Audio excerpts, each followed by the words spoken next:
மணிக்கு பேச ஆரம்பிச்சு அடுத்த நாள் காலையில 7:30 மணிக்கு முடிச்சு.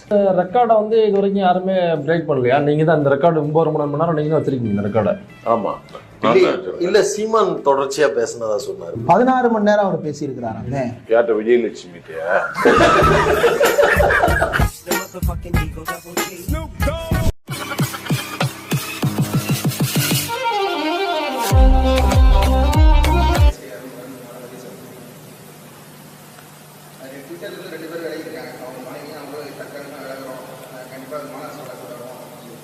இவ்வளவு நாள் எழுதுனதுக்கு நாங்க வழக்கு போடுறதா? ஏதோ பேசுறதுக்காக நான் பேசிட்டு இருக்காத, நேரத்துக்கு எடுத்தாத, நல்ல விவரமா பேசு. அண்ணே என்னண்ணே ஓவரா நடிச்சு குமிக்கிறான். 2 மாசம் உங்களை எழுதுன நாங்க எழுதல, யாரோ எழுதுறாங்க, உங்களால தாங்க முடியல. 12வது படிக்கிற பையன், அவன் நாம் தமிழர் கட்சியில இருக்கிறான். அவன் திருச்சி எஸ்பி வருண்குமார் குறித்தும் வந்திதா பாண்டே குறித்தும் மிக மிக மிக ஆபாசமா எழுதுறான், அருவருப்பா எழுதுறான். எல்லா பெண்கள்கிட்ட பதிவு என்ன போவோம், நல்ல நல்ல புத்தி, நல்ல எண்ணத்தை, உனக்கே ஒரு தங்கச்சி இருக்கு, உனக்கு ஒரு தாய் இருக்கு, நல்ல எண்ணங்களை விதை. பெண்களை எப்படி பார்ப்ப? இந்த மாதிரி அவதூறு எழுதுறது இதெல்லாம் சத்தமா பேசு. பண்ண மாட்டேன், திருந்திட்டேன்னு எடுத்துக்கலாமா? தப்ப உணர்றியா? சத்தமா சொல்லு.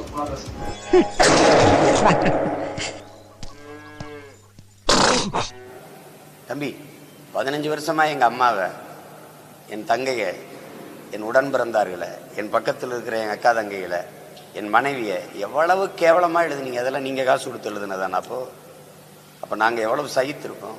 வாயை வச்சு சும்மா இருந்தா தானே. ஏன்னா நாங்களாம் என்ன அனாதைக்கு மாத்திடுறோமா? எங்களால ரோட்ல பெத்து போட்டு போயிட்டாங்கடா எங்க அப்பா அம்மாங்கெல்லாம். மாத்தினடி மாப்பிள்ளை, வாயை திறந்தாலே நீங்க சொல்ல வாய் கூசுற அளவுக்கு நீங்க எழுதுனீங்க. இப்போ உங்களுக்கு தான் மானம் இருக்கு, எங்களுக்கெல்லாம் மானம் இல்லை. எங்களுக்கு இருக்கிறது ஈனம், மானம் இல்லை. அது தெரிஞ்ச விஷயம் தானே பிரதர். ஓசப்பாரு கொண்ட இருக்கும் மண்டை இருக்கு.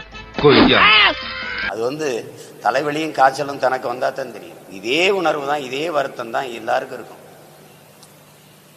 அது பேச்சு இல்லை. அது நீங்க உங்க வேலையை நீங்க செஞ்சீங்கன்னா யார எத்தனை ஐபிஎஸ் தமிழ்நாட்டில் யாரோட எங்களுக்கு மோதல் இருக்கு? 2 ஸ்டெப் கீழே இறங்கி நில்றா. நான் கேட்கறதுக்கு பதில் சொல்லுங்க, இல்ல அவரை சொல்ல சொல்லுங்க. என்னடா சொல்ல போற? தம்பி, நீ எதுக்கு ஐபிஎஸ் படிச்சா? அந்த வேலையை தான் பார்க்கணும். கோவப்படாதீங்க சார். என்கிட்ட எல்லாம் கோவப்படுறதுனால 10 பைசாவுக்கு பிரயோஜனம் இல்ல. என்கிட்ட எல்லாம் கொஞ்சம் கூலிங்கா நடந்துக்கங்க. நீ திமுகவின் ஐடிவிங்களை வேலை பார்க்கணும், இந்த வேலையை ரிசைன்மெண்ட் போய் பார்க்கணும்.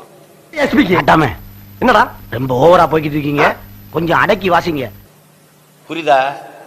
இத்தனை போலீஸ் இருக்கும்போது உங்களோட எங்களுக்கு பகை எதுக்கு, எங்களோட பிரச்சனை எதுக்கு வருது? நீங்க உருவாக்குறீங்க. நீங்க எங்களோட இப்படி மோதனால உங்களுக்கு இந்த இப்ப நேரம் பேச வேண்டியது இருக்கு பாருங்க. எனக்கு அது அவசியம்ன்றதானா? உங்களுக்கு நீங்க புகழ் விரும்புறீங்க, உங்க பேர் அடி பண்ணணும், உங்களை பேசணும், செய்தி வரணும் அப்படின்னு. அப்படி பெரிய வீரம்னா அவங்க நேருக்கு நேரம் மோதுவோம், அதை செய்வோம். ஐயோ, அண்ணன் யார் நினைச்சு நீ? அண்ணன் ஒரு லூஸ்.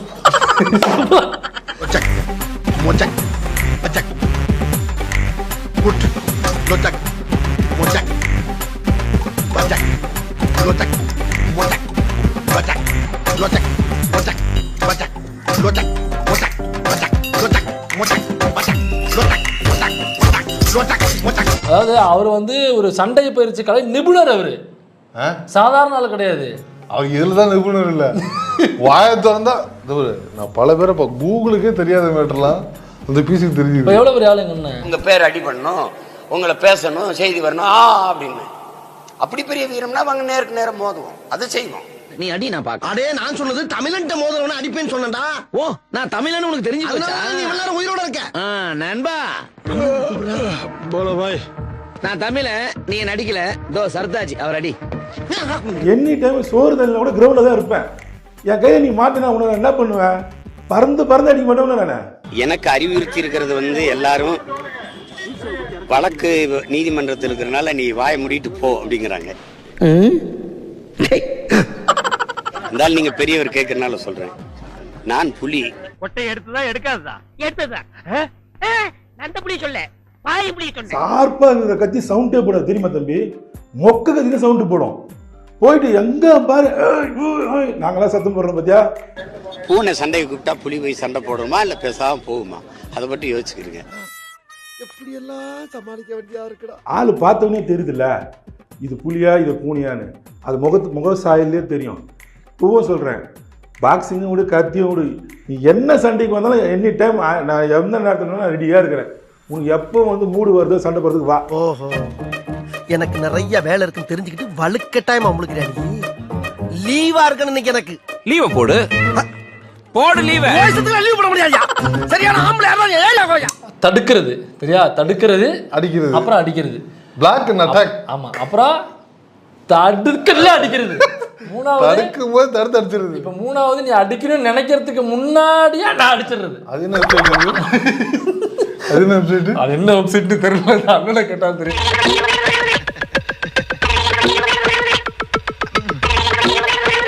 நாளைக்கு வகுப்புனா இன்னைக்கு என்ன பண்ணுவேன் தெரியுமில்ல, மதியத்துலேருந்து மாட்டுக்கறி ஆரம்பிப்பேன். 2 கிலோ வாங்கி நல்லா சாப்பிட்டு படுத்துருவோம். காலையில் இருந்து டிராக்டரை போட்டுனா எக்ஸை போட்டு சட்டை மட்டும் வெளியில் போனோன்னே எவனாவது என்னடா வராங்க, ஏய்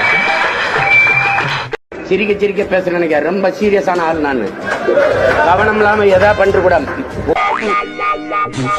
என்ன பேசிட்டு இருக்கும்போது பிபி ஊதுற? என்ன பத்தி யாருக்கிட்டையும் விசாரிச்சியா? அதிகாரத்தில் இருந்துக்கிட்டு வழக்க போடுறதே பேர். நான் புதுசாக பேர் பார்க்க போறேன்னா தம்பி, புதுசாக பேர் பார்க்க போறேன்னா சொல்லுங்க. 138 வழக்கு இதுவரை இருக்குது. சரி, அதுக்கு என்ன போ? எனக்கு வழக்கு இல்லாத நீதிமன்றங்கள் இல்லை, மாவட்டம் இல்லை.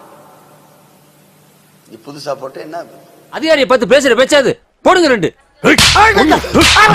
இன்னொரு தடவை நான் உன்னை பார்த்தேன் தொலைச்சிருவேன். அவர் பொறுப்பை உணர்ந்து வேலை செய்யணும். நீங்க கூலிக்கு வேலை செய்யறியே, நான் கொள்கைக்கு போராடுறேன். எனக்கு இதெல்லாம் ஒண்ணும் இல்லை. உயிருக்கு துணிஞ்சவனுக்கு எல்லாம் சாதாரணம். நீங்க அதெல்லாம் ஒண்ணும் கிடையாது. நீங்க பல முறை சிறைப்படுத்தப்படும் போது என்னை பெற்ற தாய் சொன்னது, மகராசனா போயிட்டு வான்னு. இப்பவே நீ செஞ்சீங்கன்னு வச்சுக்கோங்க, மகராசனா போயிட்டு வான்னு சொல்லுவான். ஆனா அன்னைக்கு நானே பெட்டியில துணி எடுத்துட்டு போனேன். இன்னைக்கு எடுத்து கொடுக்க என் பொண்டாட்டி இருக்கா, பாத்துக்கிறீங்க. நானாவது இப்ப அரசியல், அவ பிறக்கும் போதே அமைச்சர் மக. அதனால எங்களுக்கு இதெல்லாம் சாதாரணம். பார்த்து விளையாடுங்க. அதுக்காக அந்த அசட்டு தைரியத்தோட என் தெருவுக்கு வந்துடுறான். வந்தா அங்க நான் டயத்தை கீப் பண்ண மாட்டேன், ரொம்ப உக்கிரமா இருப்பேன். பன்றி கறி சீன மக்கள் நல்ல பன்றி கறி விரும்பி சாப்பிட்டான். 1 கிலோ கறி பன்றி கறி மேசைக்கு வர 8500 லிட்டர் தண்ணீர் பிடிக்குது. எப்படியே மேசைக்கு வர 8500 லிட்டர் தண்ணீர் பிடிக்குது. மேசைக்கு வர 8500 லிட்டர் தண்ணீர் பிடிக்குது. எப்படி வர 8500 லிட்டர் தண்ணீர் பிடிக்குது. எப்படியே 1 கிலோ ஸ்டாப்பிட் நிறுத்திட்டான். இப்ப பன்னிக்கிரி எவனாடு கேடு கட்டான நம்ம இறக்குமதி பண்ணிக்கிறோம். To you. Today, I want to introduce something interesting to you. China built a 26-story building to raise pigs. Yes, this building, which looks like a student dormitory, is inhabited not by humans, but by pigs. Sounds interesting, doesn't it? Do you know the topic we are talking about?